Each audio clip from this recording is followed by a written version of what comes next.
पाकिस्तान में जहां बड़े बड़े खुदा की अजीम खुदाम के तराजम करने का मुझे इत्तफाक हुआ, उनमें से एक सिस्टर एलिस थी और एक मर्तबा वो ये फरमा रही थी। कहानी थी, कहां तक सच है या झूठ है ना वो जानती थी ना मैं, लेकिन उसके पीछे एक सच्चाई कि कहीं शैतान बैठकर रो रहा था धाड़े मार मार कर। और कुछ लोग पास से गुजरे और उन्होंने पूछा, भाई मसला क्या है, क्यों रो रहे हो? उसने कहा, बस छोड़े, मैं क्यों रो रहा हूं, बस छोड़े ना, मेरी अपनी मर्जी। नहीं, सच्ची दास्ते दे गल की वे, कदे लई तू रो रहे हैं? बस मैं रो रहा हूं, बस छोड़ दो, तुम्हें क्या है, बस जाओ, तुम अपने काम में जाओ। उन्होंने फिर पूछा, प्लीज बता दो क्या मसला है।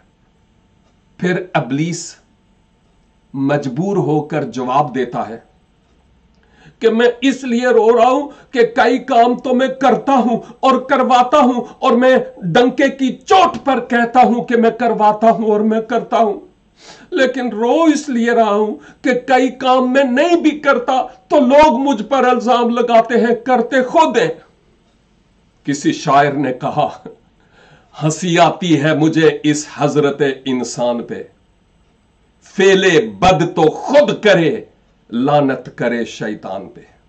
हर इल्जाम इब्लीस को नहीं दिया जा सकता जब तक हमारे दिल से उसको इजाजत ना मिले, जहन उसको कबूल ना करे, तब तक इब्लीस हमारा कुछ बिगाड़ नहीं सकता।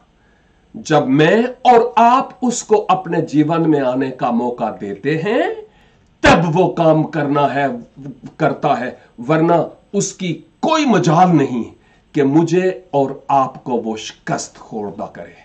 आए, हर बात का इल्जाम इब्लीस को ना दें, कभी उंगली अपनी तरफ भी करें। God bless you.